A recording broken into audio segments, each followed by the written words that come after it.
Thank you for tuning into my YouTube channel this morning. I am so happy and I'm so honored that you took the time to be able to tune in. I understand that time is life, time is money, and time is so important. And that's why you've chosen to give me your time. And I cannot tell you how grateful I am.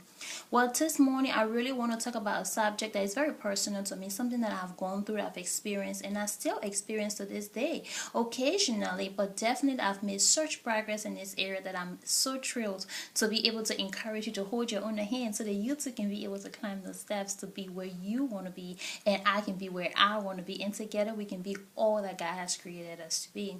And what I really want to talk about today is really not allowing the situations that we've been through in life to define us in a negative way, to tell us that we're not good enough, to tell us that we're inferior and that we are less than. Because you know what? I did that. For most of my life, I never really had a healthy self-esteem of myself. I always thought I was worthless. I thought I was no good. I thought I was less than. I always felt like I didn't measure up.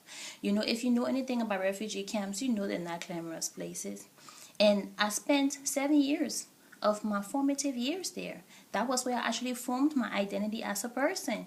As a young girl growing up, I looked around and that was the place I actually formed my identity. And I have to tell you, it was not a healthy one.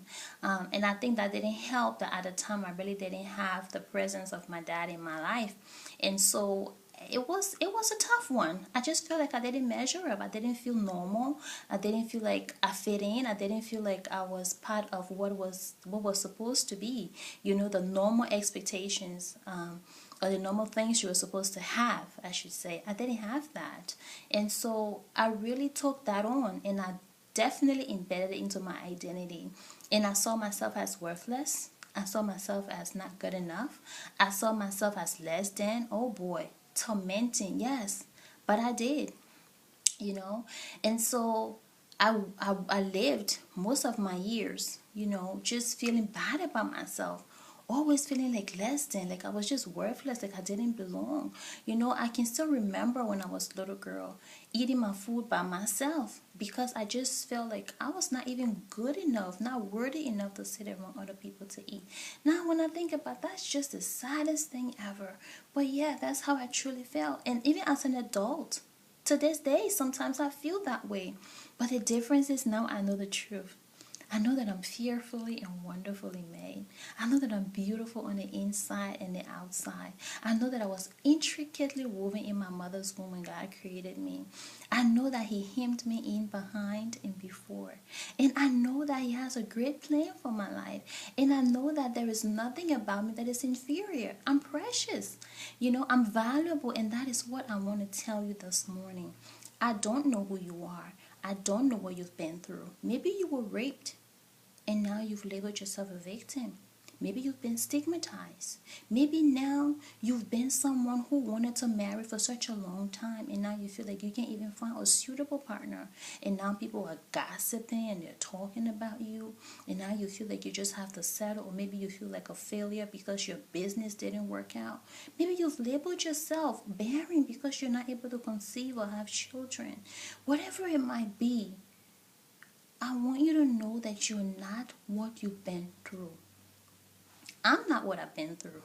You're not what you've been through. Your who and your what are two separate things. You are wonderfully made. You are precious and you're valuable.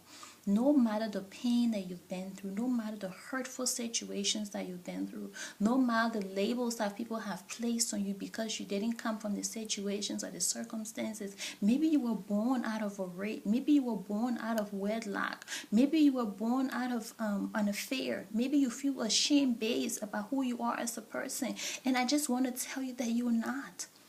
You're wonderful. God had a purpose for you, and that's why He allowed you to be here. Don't let anybody or anything in life label you what God, your Creator, has not labeled you. He gave you breath. And if He didn't want you to be here, He had enough power to stop it, but He didn't, because you have a purpose. I want you to walk in that purpose. Walk with your head up high, your shoulders up straight. Walk and know that you're valuable, that you're precious, that you're validated, that you're accepted. God loves you. You have to see yourself the way you want to be seen. You know, we attract to ourselves what we believe about ourselves.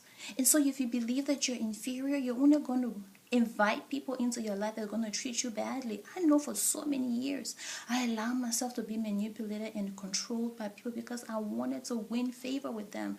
I felt, and you know what I got? Rejection. Because I didn't feel good about myself. So what I kept doing was hurting myself over and over because I didn't believe how special and valuable and just amazing God had created me. I don't want that for you. I really don't. You're special. Please believe it.